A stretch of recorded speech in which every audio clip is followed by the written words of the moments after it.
Hello guys, આજે આપણે બનાવશું કાજુ કતલી નહીં પણ આપણે સિંગ કતલી બનાવવાના છીએ। તેના માટે આપણે એક મોટો વાટકો સિંગનો લઈ લીધો છે। તમે આને મગફળી પણ કહી શકાય છે। જો આ રીતના આપણે એક લોયામાં શેકી લેવાની છે। સખત હલાવતું રહેવાનું છે। કલર કાળો ન થવો જોઈએ, ચેન્જ ન થવો જોઈએ, વ્હાઈટ જ રહેવો જોઈએ, એ રીતના આપણે શેકવાની છે। તમે જોઈ શકો છો આપણી સિંગ શેકાઈ ગઈ છે, ફોતરા ઉખડવા મળ્યા છે, એટલે આપણે ગેસ બંધ કરી દઈશું અને એક થાળીમાં દાણા નીકાળી લેશું। ત્યાર પછી આપણે થોડીવાર ઠરવા દઈશું। ઠરી જાય એટલે આપણે એક કોઈપણ કપડામાં લઈને ઘસી લેશું, એટલે ફોતરા બધા એક સાઈડ થઈ જાય છે। ત્યાર પછી આપણે પૂરી તળવાનો જે જારો હોય છે તેમાં નાખીને ફોતરા, જો તમે જોઈ શકો છો કેવા સરસ ફોતરા એક સાઈડ થઈ જાય છે અને આપણી સિંગ જ વધે છે, એટલે સરસ એવી વ્હાઈટ સિંગ આપણી રેડી કરી લેવાની છે। કોઈ ફોતરું ન રહેવું જોઈએ, એ રીતના ચોખ્ખી કરી લેવાની છે। આ રીતના આપણે સિંગ રેડી થઈ ગઈ છે। ત્યાર પછી એક મિક્સર જાર લીધું છે, તેમાં આપણે પાવડર બનાવવાનો છે। શરૂ બંધ મિક્સર કરીને આપણે આ રીતના પાવડર રેડી થાય છે તે સાળી લેશું। પછી થોડી જાડી કણ રહે તેને પણ મિક્સર જારમાં નાખીને પાવડર કરી લેશું। સાળવો જરૂરી છે, એટલે એકદમ સોફ્ટ અને આપણી કાજુ કતલી રેડી થાય છે। જો આ રીતના આપણે પાવડર રેડી કરી લીધો છે। સિંગનો કલર ચેન્જ ન થાય એટલે આપણો પાવડર પણ વ્હાઈટ થાય છે।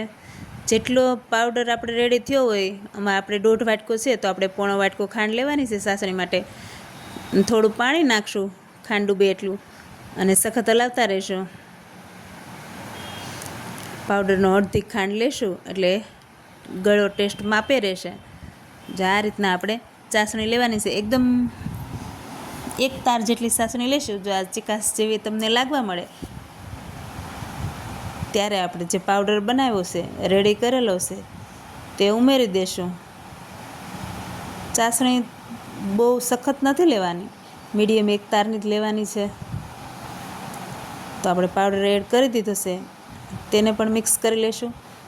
અને થોડો આપણે 1 પાઉચ જેટલો મિલ્ક પાવડર લીધો છે, તમે વધારે પણ એડ કરી શકો છો।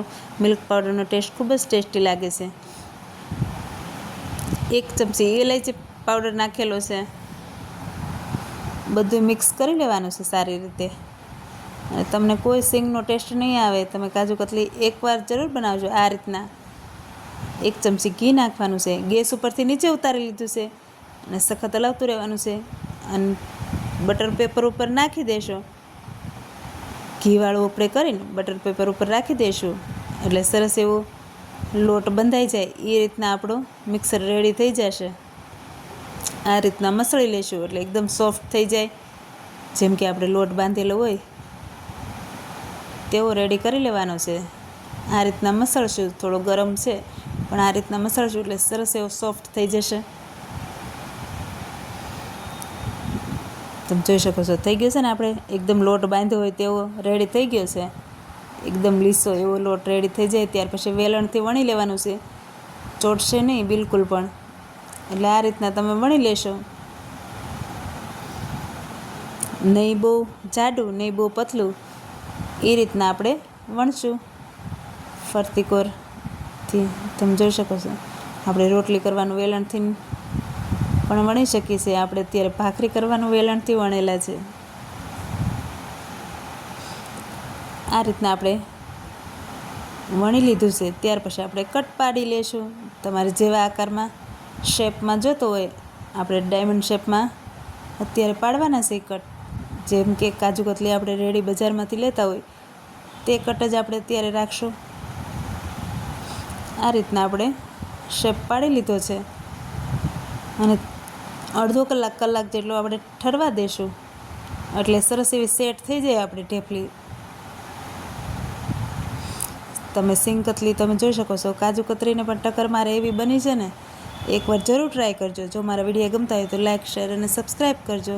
એકદમ સોફ્ટ છે અને ખૂબ જ ટેસ્ટી છે। Thank you.